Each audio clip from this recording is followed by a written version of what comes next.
नमस्कार मित्रांनो, महायुतीला बिनशर्त पाठिंबा देऊन राज ठाकरे यांच्या आदेशानंतर दापोली आणि गुहागर विधानसभा मतदारसंघामध्ये मनसेचे पदाधिकारी आणि कार्यकर्ते नाराज झाले आहेत।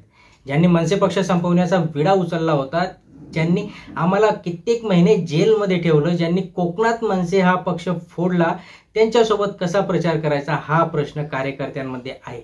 गुढीपाडव्याच्या दिवशी मनसेचे प्रमुख राज ठाकरे यांनी महायुतीला बिनशर्त पाठिंबा जाहीर केला। मात्र राज ठाकरे यांच्या या आदेशामुळे कोकणातील मनसेचे पदाधिकारी आणि कार्यकर्ते प्रचंड नाराज असल्याचे जाणवते। बैठकांवर बैठका घेतल्या जात आहेत, ज्यांनी मनसेच्या पदाधिकाऱ्यांना अपात्र केलं, खोटे गुन्हे दाखवले, कित्येक महिने जेलमध्ये ठेवायला लावलं, सत्तेचा दुरुपयोग करून मनसेचे निवडून आलेले लोकप्रतिनिधी फोडण्याचं काम ज्यांनी केलं, त्या महायुतीमध्ये नेत्यांसोबत नरेंद्र मोदींसाठी का होईना पण कसा प्रचार करायचा असा प्रश्न उपस्थित केलाय।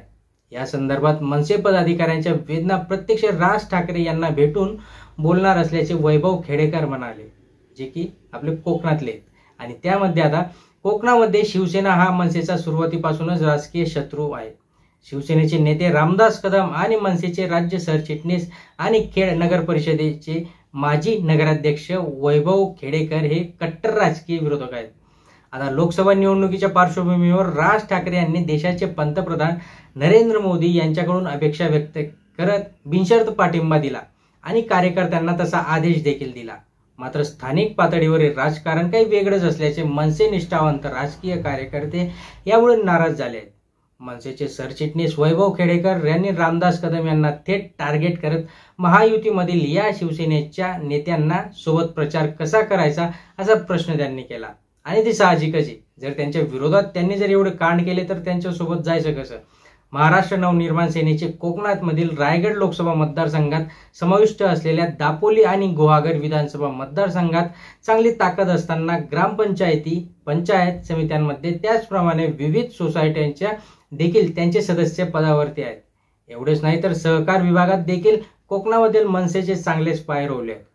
गेले कित्येक वर्षे खेडशी नगरपालिका हे महाराष्ट्र नवनिर्माण सेनेच्या ताब्यात आहे, तर महत्त्वाचं म्हणजे राज्यातील पहिला नगराध्यक्ष खेड नगरपालिकेवरच मनसेने निवडून गेला होता।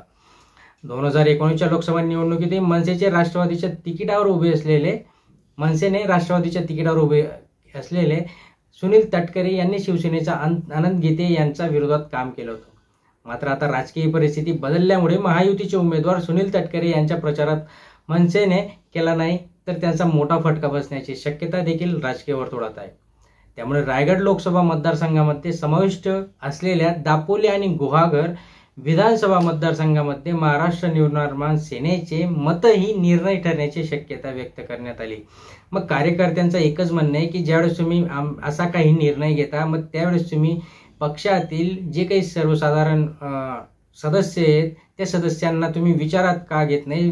सर्वसाधारण सदस्य सोडा, जे काही अधिकारी आहेत त्या अधिकाऱ्यांना पण तुम्ही विचारात घेत नाही। तुमच्या तुम्ही बैठका करून घेता। ज्यांनी आम्हाला जेलमध्ये टाकलं अशा लोकांबरोबर तुम्ही कसं काय जाऊ शकता। तुम्हाला त्यावेळेस थोडासा तर विचार करायला पाहिजे होता की या लोकांनी आपल्याच लोकांना जेलमध्ये टाकलं होतं, यांनी आपला स्वतःचा पक्ष फोडला होता आणि त्या नरेंद्र मोदींसाठी आपण कसं काय जाऊ शकतो। नरेंद्र मोदी काही एकटे देश नाही चालवत, तर सगळी सिस्टीम ही देश चालवत असते। आज नरेंद्र मोदी आहेत तर उद्या दुसरे कोणीतरी पंतप्रधान होऊ शकतं। मग फक्त नरेंद्र मोदीसाठी मी त्यांना बिनशर्त पाठिंबा देतोय असं कसं होऊ शकतं।